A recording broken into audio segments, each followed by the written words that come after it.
Meus amados, nós vamos então abrir a palavra de Deus no livro de Jó, capítulo 42. Jó 42, versos de 1 a 6. Então respondeu Jó ao Senhor: bem sei que tudo podes, e nenhum dos teus planos pode ser frustrado. Quem é aquele, como disseste, que sem conhecimento encobre o conselho?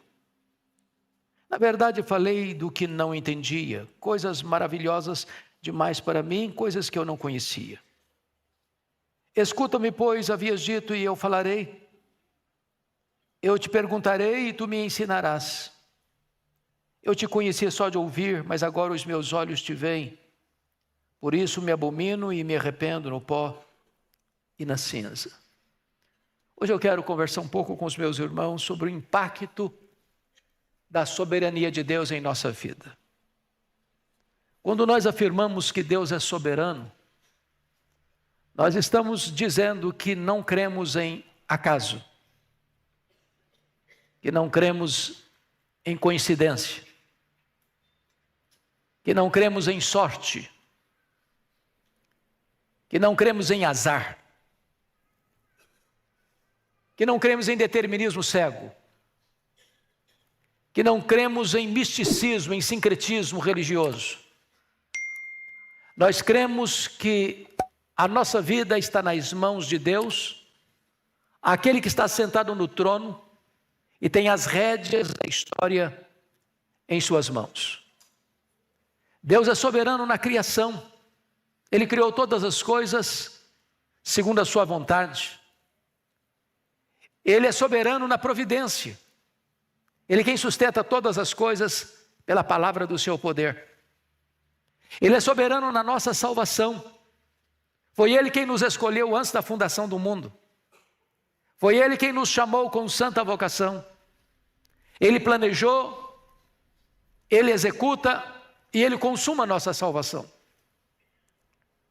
Aqui nós lemos um texto de um homem que está debaixo do impacto da soberania de Deus. Quem é este homem? É o patriarca Jó. A Bíblia se refere a ele como o homem mais piedoso da sua geração. Foi Deus quem disse para Satanás acerca dele: observaste o meu servo Jó?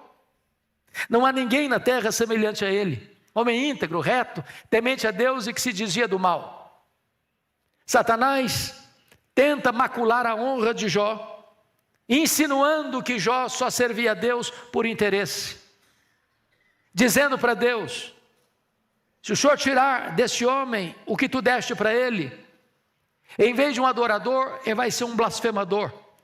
Toca no que ele tem, e verás se não blasfema contra ti na tua face.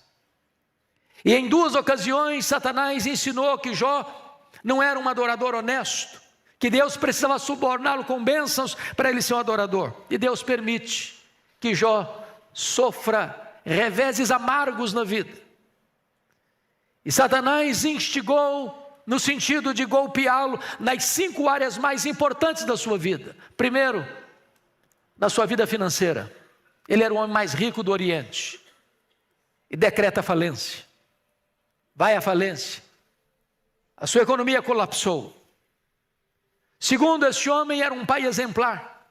Tinha 10 filhos, unidos, porque intercedia por eles, orava por eles, exortava-os à santidade. E Jó enfrenta um golpe doloroso quando seus 10 filhos morrem num único dia, num mesmo acidente. Mas ele sofre um terceiro golpe. Ele era um homem saudável.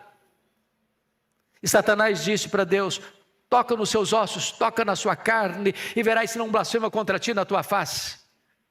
E Satanás, por permissão divina, coloca uma enfermidade mortífera em Jó.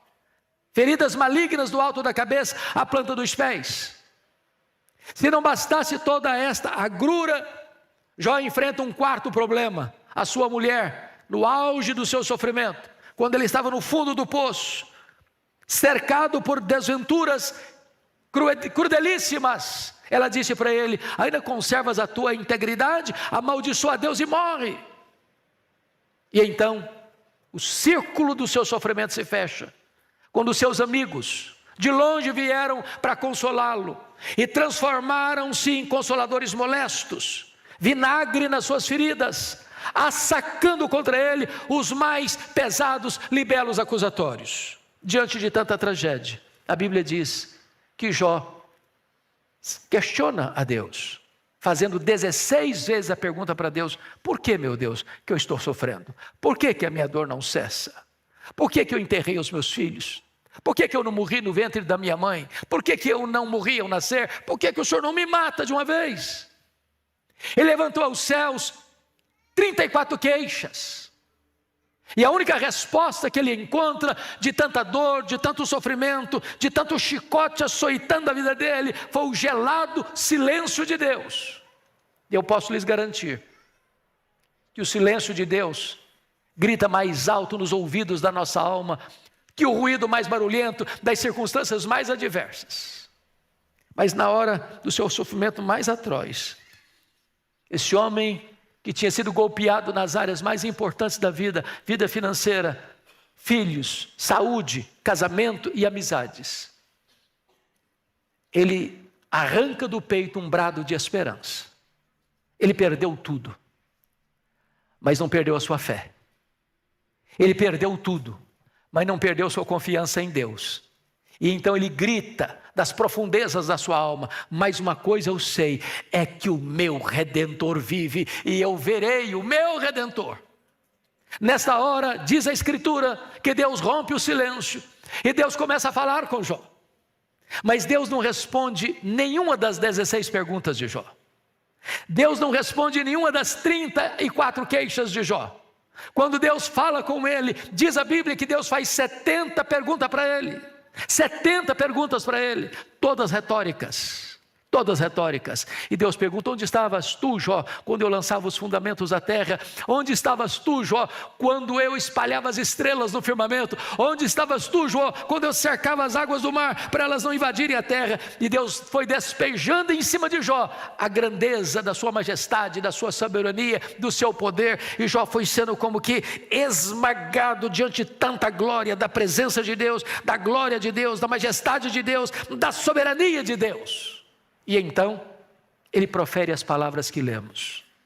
O impacto da soberania de Deus sobre a sua vida. E ele vai descobrir as 5 verdades mais revolucionárias da sua vida e da sua história. Se não, vejamos. Em primeiro lugar, ele reconhece a onipotência de Deus, quando diz: então respondeu Jó ao Senhor: bem sei que tudo podes. Não encontro nada mais consolador para o nosso coração, diante dos dramas da nossa vida, do que nos agasalharmos debaixo das asas do Deus onipotente e dizer: eu sei que tudo podes. Isso diante da nossa fragilidade, porque nós somos fracos. Eu não sei quanto a vocês, mas eu visito com muita frequência as livrarias e gosto de fazer isso. Sobretudo as livrarias de aeroportos, eu vou lá para ver o que está saindo, todo dia sai coisa nova. E vocês sabem disso, que a grande maioria da literatura que sai todo dia são livros de autoajuda. Livros que dizem assim para você: você é forte, você tem a força, você é um gigante. Basta fazer cócegas no seu interior, levantar-se daí um gigante. Suas palavras têm poder, há poder nas suas palavras. Os outros livros que mais saem são os livros que ensinam você a ficar rico rápido. Eu confesso que eu acho que eu não estou lendo direito esses livros. Mas sabe o que a Bíblia diz sobre isso? Exatamente o contrário. A Bíblia diz que nós somos fracos. A Bíblia diz que Deus conhece a nossa estrutura e sabe que somos pó. Nós temos tantas fraquezas, múltiplas fraquezas. Temos fraquezas físicas. Meus irmãos, querendo ou não, gostando ou não, o tempo vai esculpindo algumas rugas no nosso rosto indisfarçáveis.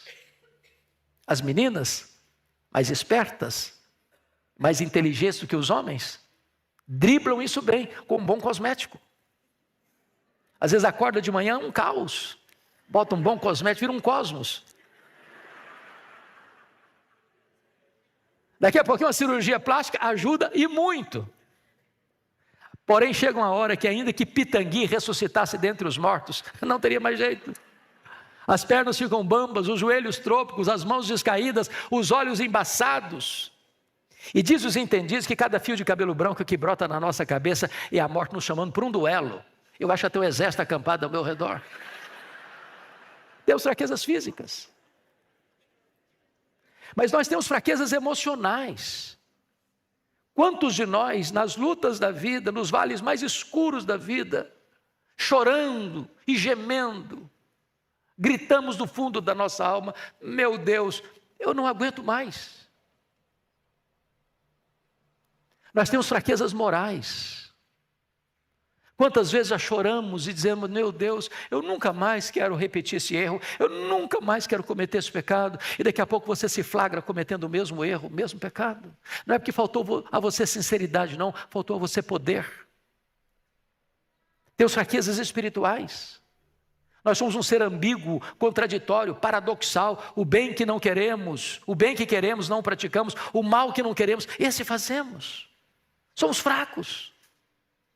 Mas bendito seja Deus, quando você pode dizer: mas o meu Deus tudo pode. Para Ele não tem causa perdida, para Ele não tem doença incurável, para Ele não tem casamento irrecuperável, para Ele não tem pecado que Ele não perdoe. Ele é o todo-poderoso Deus.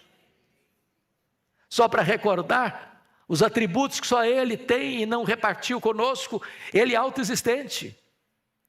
Ele é infinito, Ele é imenso, Ele é eterno, Ele é imutável, Ele é onipotente, Ele é onipresente, Ele é onisciente, Ele é transcendente, Ele é soberano, Ele é maior que tudo quanto Ele criou. Ele tudo pode. Permita-me ilustrar isso. Um dia um pai caminhava com seu filho pelas ruas da sua cidade, um menino de 4, 5 anos. Quando o menino lhe fez uma pergunta, e eu não sei se você concorda comigo, mas eu acho que toda criança fez um curso de pós-doutorado em perguntas difíceis. Não conheço ninguém que faz pergunta mais complicada do que criança. E o menino volta para o pai e diz: papai, qual é o tamanho de Deus?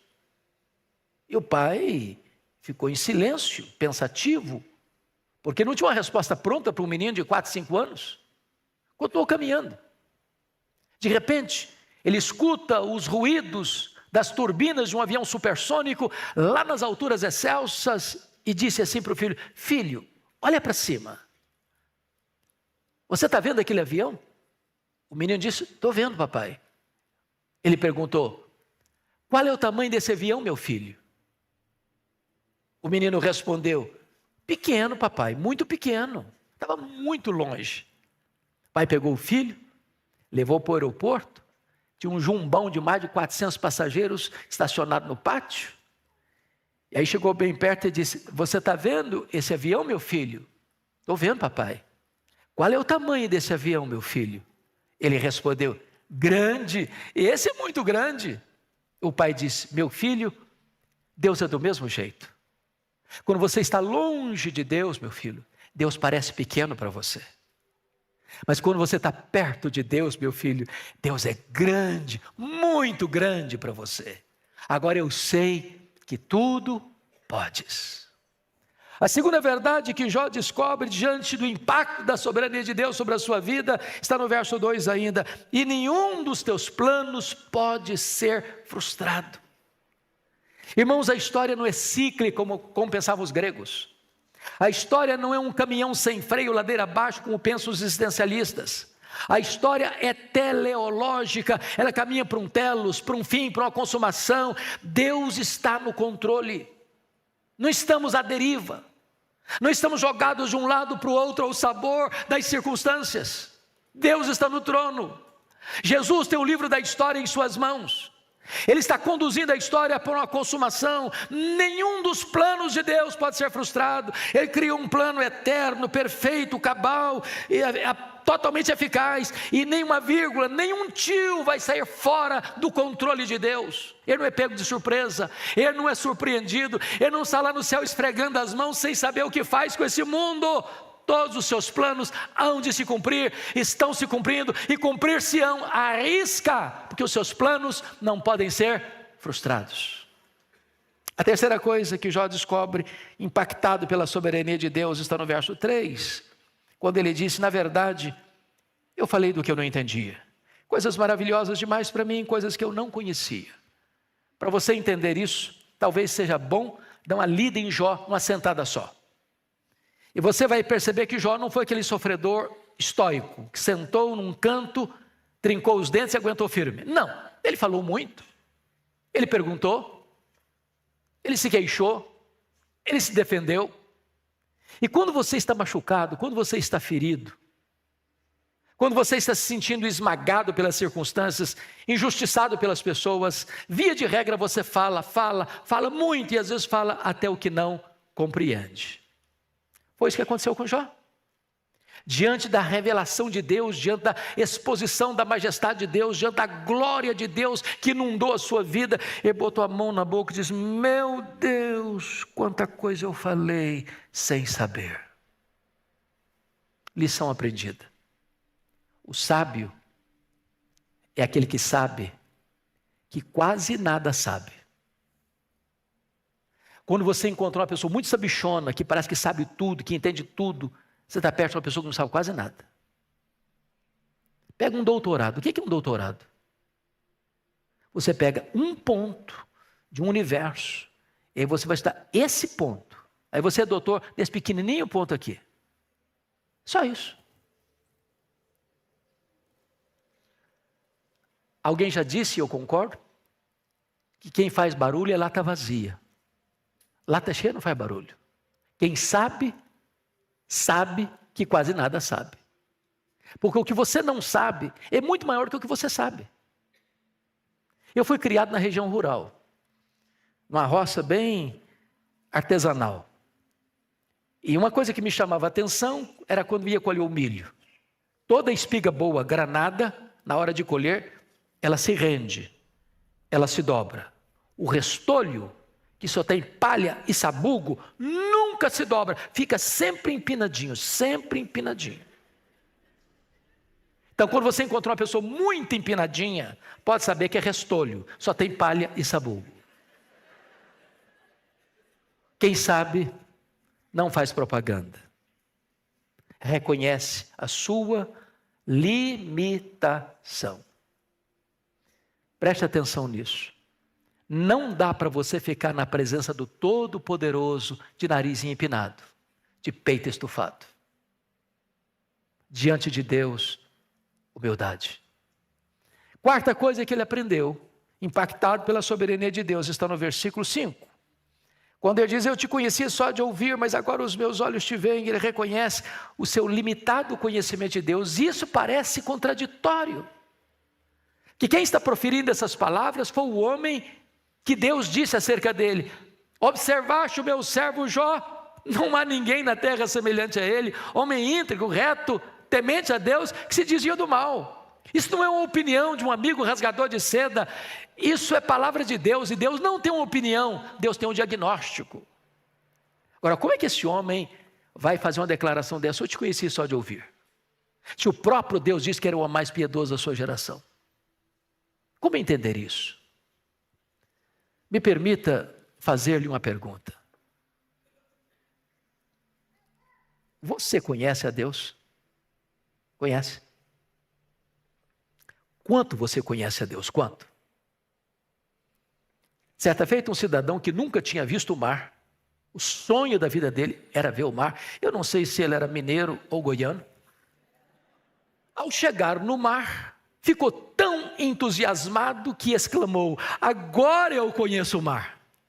Aproxima-se dele um marujo, com a pele tostada de sol e sal, e diz: eu também conheço o mar. Qual a diferença entre eles? Você conhece a Deus? Quanto você conhece? João 17,3 diz assim: e a vida eterna é esta, conhecer a Deus e a Jesus Cristo a quem enviaste. A própria essência da vida eterna é conhecer a Deus. Portanto, depois que Jesus voltar na sua majestade e glória, depois que nós estivermos lá no céu, 1 milhão de anos que nós estivermos lá, sabe o que você vai estar fazendo? Conhecendo a Deus.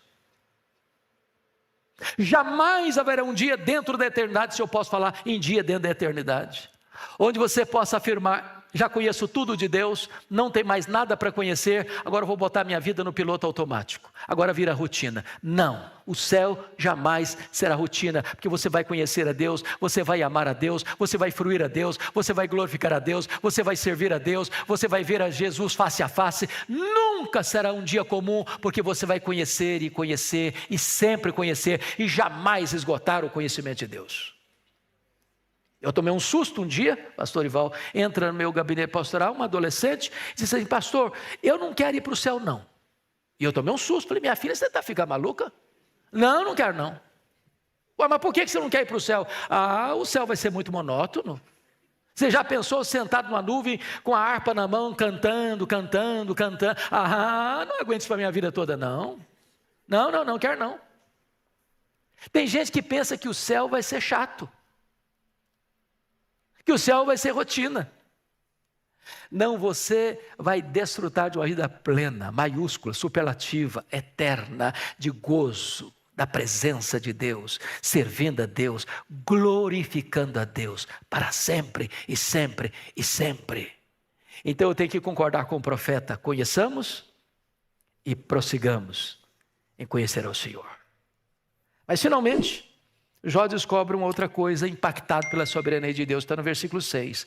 Por isso eu me abomino e me arrependo no pó e na cinza. E eu entro em choque de novo com a minha lógica tão franzina e tão fraquinha. Porque essa confissão fica bem na boca de um assassino, de um ladrão, mas não na boca do homem mais piedoso do mundo. Como assim? Como assim? Eu me abomino e me arrependo no pó e na cinza? Como entender isso? E a explicação que nós temos é que aqueles que mais sofrem, choram e confessam os seus pecados, não são as pessoas que mais pecam, são as pessoas que mais perto de Deus andam. Quem está longe de Deus, nem tem consciência do seu pecado. Eu li há pouco tempo num jornal aqui de São Paulo, que um cidadão pistoleiro de aluguel recebeu 5 mil reais para matar uma pessoa. Ele não conhecia essa pessoa não tinha falado mal dele, nunca tinha feito mal para ele. Ele recebeu o dinheiro, foi lá, deu 5 tiros na pessoa, matou a pessoa, foi para casa, jantou, tomou banho e dormiu. Sendo um drama de consciência.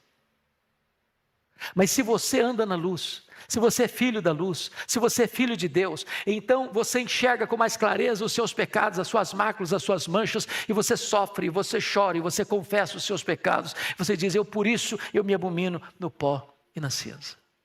Preste atenção no que eu vou lhe dizer. Se você encontrar uma pessoa que toda hora que ela encontrar com você, ela vai rasgar elogios a ela mesma, ela vai passar uma ideia de santarrona, vai passar a ideia de que ela é a quinta essência da santidade, pode ter certeza, você está perto de uma pessoa que está longe de Deus. Todas as pessoas que andaram com Deus, tiveram consciência da glória de Deus na sua vida, elas choraram, elas foram confrontadas, como Isaías: ai de mim, Senhor, eu estou perdido. Como Pedro: afasta-te de mim, Senhor, eu sou um pecador. Como João na ilha de Patmos, caiu como morto aos seus pés. Como Jó, eu me abomino no pó e na cinza. Ninguém permanece na presença de Deus com o narizinho empinado. Se humilha, se quebranta, se arrepende. Quero concluir levando você ao versículo 10, porque o versículo 10 é a chave hermenêutica do livro de Jó. Diz o texto que mudou o Senhor a sorte de Jó quando ele chorava pelos seus amigos, e o Senhor lhe deu o dobro de tudo que antes possuíra. Eu sempre me perguntava, não estou entendendo, por que Deus mudou a sorte do Jó quando ele orava para os seus amigos? Por que não mudou a sorte dele numa outra circunstância, num outro momento, em uma outra situação? Por quê? Uma pergunta simples. O que você sente quando as pessoas falam mal de você? Ou você já chegou naquele ponto na sua vida espiritual que nunca mais ninguém fala mal de você? Porque se você já chegou a esse ponto, de repente você é um anjo disfarçado de gente que está entre nós. Você fica feliz quando alguém fala mal de você? Você fica feliz quando alguém tenta assassinar a sua reputação? O que você sente? O O que Jó sentiu? Bom, ele se defendeu. Ele se queixou. Sabe o que Deus está falando para ele? Meu filho, saia desta arena da autodefesa. Entre na brecha da intercessão. Porque ninguém consegue orar por alguém e ter mágoa desse alguém ao mesmo tempo. E diz a Bíblia que quando Jó começa a interceder pelos seus amigos que o haviam criticado tão severamente, Deus mudou a sorte de Jó. Sabe o que Deus fez? Deus restaurou as 5 áreas que Satanás tentou destruir na vida dele. Primeiro, Deus restaurou a sua saúde. Versículo 16, ele teve mais 140 anos. E os filhos dos filhos até a 3ª e 4ª geração. Deus está aqui hoje e Ele é o Deus que cura. Ele é o Jeová Rafa. Segunda área que Deus restaurou foram as finanças. Versículo 10, versículo 12. Deus deu tudo em dobro. Se ele já era o mais rico, agora é duplamente o mais rico. Eu quero dizer para você que o Deus da restituição está aqui nesta noite e Ele é poderoso para restaurar a sua vida financeira. A terceira área que Deus restaurou foram as amizades, versículos 7 e 8. Os amigos de Jó foram confrontados por Deus e Deus disse para eles assim: vocês lembram aquele homem que vocês criticaram? Aquele homem que vocês criticaram é mais justo, é mais santo do que vocês. Vocês vão ter que ir lá naquele homem, para aquele homem orar por vocês, porque é a oração daquele homem que eu vou ouvir para restaurar vocês. Em outras palavras, você não precisa se defender, você precisa andar com Deus. Porque quando você anda com Deus, Deus defende você. Quando você cuida da sua piedade, Deus cuida da sua reputação. As pessoas que criticaram você vão ter que voltar a você e reconhecer que Deus está com você. As pessoas vão ter que mudar de opinião a seu respeito. Quarta área que Deus restaurou foi o casamento. E eu creio que com a mesma mulher. Que a Bíblia não diz que foi com outra. E eu fico imaginando a cena. E imaginando a cena até como um brasileiro que sou. E eu fico pensando, o que teria acontecido se o Jó fosse brasileiro? Quando ele estava numa magrela, a mulher dele disse para ele assim: morre, homem, morre, mas morre logo. Agora o cara está com saúde de novo, está cheio da grana, cheio de prestígio. O que eu diria para ela? Morre, mulher, morre logo. A fila andou, minha filha, eu estou no outro agora. Só que o nosso Deus é especialista em pegar cacos, vasos quebrados e fazer vasos novos. Talvez Deus hoje quer fazer esse milagre no seu casamento. Mágoas, dores, abandono. E hoje Deus pode restaurar o sonho, a poesia, o amor no seu coração e restaurar o seu casamento. A última área que Deus restaurou foram os filhos. A Bíblia diz que ele tinha 10 filhos. E se Deus deu tudo em dobro, esperava-se que ele tivesse agora 20 filhos. Mas não foi o que Deus fez. Deus deu mais 10 filhos. Alguém pode dizer, bom, então não foi o dobro. Nós precisamos corrigir um ponto muito importante na nossa teologia e na nossa fala coloquial. É comum nós nos expressarmos assim, quando morre alguém da nossa casa, da nossa família. Perdi meu pai, perdi minha mãe, perdi minha mulher, perdi meu marido, perdi meu avô, perdi minha avó, perdi meu filho, perdi minha filha. Essa linguagem não é adequada para nós. Você perde alguém com você não sabe onde está, com quem está. Como aquele pai que voltava do cemitério depois de sepultar seu filho único. E aproxima-se dele um amigo e disse: meus pêsames. Eu acabei de saber que você perdeu seu filho. O homem respondeu: não, eu não perdi meu filho. Eu sei onde meu filho está. Eu sei com quem o meu filho está. O meu filho está no céu, meu filho está com Jesus. Eu não perdi meu filho. Jó agora tem 10 filhos no céu. Jó agora tem 10 filhos na terra. Deus restaurou e restaurou completamente. Sabe o que Satanás queria?